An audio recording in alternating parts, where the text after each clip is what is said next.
FIFA ലോകകപ്പ് ആവേശം വീണ്ടും എത്തുമ്പോൾ കേരളത്തിലെ ഗ്രാമങ്ങളും നഗരങ്ങളും ഒരേപോലെ ആവേശത്തിലാണ്.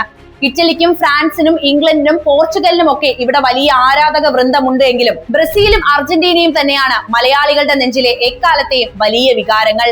എന്തുകൊണ്ടാണ് കേരളത്തിൽ ഈ രണ്ട് ടീമുകൾക്ക് മാത്രം ഇത്രയധികം ആരാധകരുണ്ടായത് എന്ന് ചിന്തിച്ചിട്ടുണ്ടോ? ഈ ചോദ്യത്തിനുള്ള ഉത്തരം അറിയണമെങ്കിൽ നമ്മൾ അല്പം പിന്നോട്ട് സഞ്ചരിക്കേണ്ടതുണ്ട്.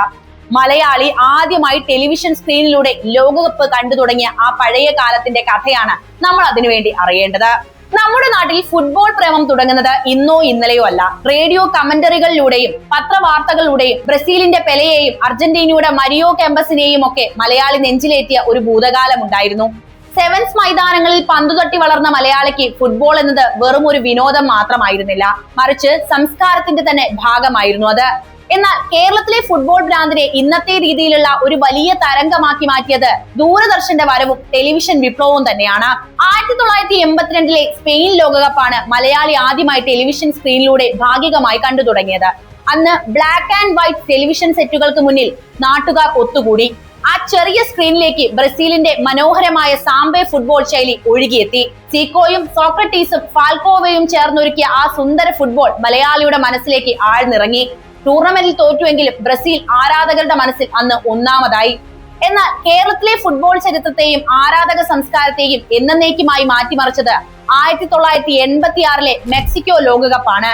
ദൂരദർശൻ മത്സരങ്ങൾ തത്സമയം സംപ്രേഷണം ചെയ്യാൻ തുടങ്ങിയ കാലമാണത്. അർജന്റീനയുടെ ഡീഗോ മറഡോണ എന്ന ഒറ്റയാൻ ലോകം കീഴടക്കുന്നത് മലയാളി തത്സമയം കണ്ടു. ഇംഗ്ലണ്ടിനെതിരെ മറഡോണ നേടിയ നൂറ്റാണ്ടിന്റെ ഗോൾ മലയാളിയുടെ ഹൃദയത്തിലേക്കാണ് അടിച്ചു കയറിയത്. സാധാരണക്കാരായ ജനങ്ങളോട് ചേർന്ന് നിൽക്കുന്ന ലാറ്റിൻ അമേരിക്കൻ രാജ്യങ്ങളുടെ ജീവിത സാഹചര്യങ്ങളും ഫുട്ബോളിനോടുള്ള അവരുടെ കടുത്ത പ്രണയവും മലയാളികൾക്ക് തങ്ങളുടേതായി എളുപ്പത്തിൽ കണക്ട് ചെയ്യാനും സാധിച്ചു. യഥാർത്ഥത്തിൽ മലയാളിക്ക് ലാറ്റിൻ അമേരിക്കൻ ഫുട്ബോളിനോടുള്ളത് വെറും ഒരു കളിപ്രേമം മാത്രമല്ല, അതൊരു ആഴത്തിലുള്ള വൈകാരിക ബന്ധമാണ്. യൂറോപ്യൻ രാജ്യങ്ങളുടെ സാമ്രാജ്യത്വ അഹങ്കാരങ്ങളോട് പൊരുതി ജയിക്കുന്ന ആഫ്രിക്കൻ ലാറ്റിൻ അമേരിക്കൻ ജനതയുടെ രാഷ്ട്രീയത്തോട് കേരളത്തിന് എക്കാലത്തും ഒരു പ്രത്യേക ആഭിമുഖ്യമുണ്ടായിരുന്നു. ചെഗുവരയും ഫിഡൽ കാസ്ട്രോയും നിറഞ്ഞു കത്തുന്ന കേരളത്തിന്റെ രാഷ്ട്രീയ മണ്ണിലേക്ക് അതേ ലാറ്റിൻ അമേരിക്കയിൽ നിന്ന് പന്തുമായി വന്ന മറഡോണ ഒരു വിപ്ലവ നായകനായി മാറിയത് വളരെ സ്വാഭാവികം. ദാരിദ്ര്യത്തോടും പട്ടിണിയോടും പടവെട്ടി ചേരികളിൽ നിന്ന് ലോകത്തിന്റെ നെറുകയിലേക്ക് പന്തു തട്ടിക്കയറിയ പെലെയുടെയും റൊണാൾഡോയുടെയും ജീവിതകഥകൾ മലയാളികൾ സ്വന്തം കഥ പോലെയാണ് നെഞ്ചിലേറ്റിയത്. തുടർന്നു വന്ന 1990, 94 ലോകകപ്പുകളായപ്പോഴേക്കും കേരളത്തിൽ കളർ ടിവികൾ വ്യാപകമായി. റൊമാരിയോയും ബാബറ്റോയും റൊണാൾഡോയും റൊണാൾഡീഞ്ഞോയും നെയ്മറും ഒക്കെ ബ്രസീലിന്റെ കാനറി പടയോടുള്ള പ്രണയം തലമുറകളിലേക്ക് കൈമാറി. മറഡോണയ്ക്ക് ശേഷം തങ്ങളുടെ പ്രിയപ്പെട്ട മെസ്സിയിലേക്ക് അർജന്റീന ആരാധകരുടെ ആ സ്നേഹവും പകർന്നു നൽകി. ഇന്നത്തെ തലമുറ ക്രിസ്ത്യാനോ റൊണാൾഡോയുടെ പോർച്ചുഗലിനെയും എംബാപ്പയുടെ ഫ്രാൻസിനെയും ഒക്കെ നെഞ്ചിലേറ്റുന്നുണ്ട് എങ്കിലും ബ്രസീൽ അർജന്റീന വൈരത്തിന് നൽകുന്ന അതേ ആവേശം മറ്റൊന്നിനും നൽകുന്നില്ല എന്നതാണ് യാഥാർത്ഥ്യം.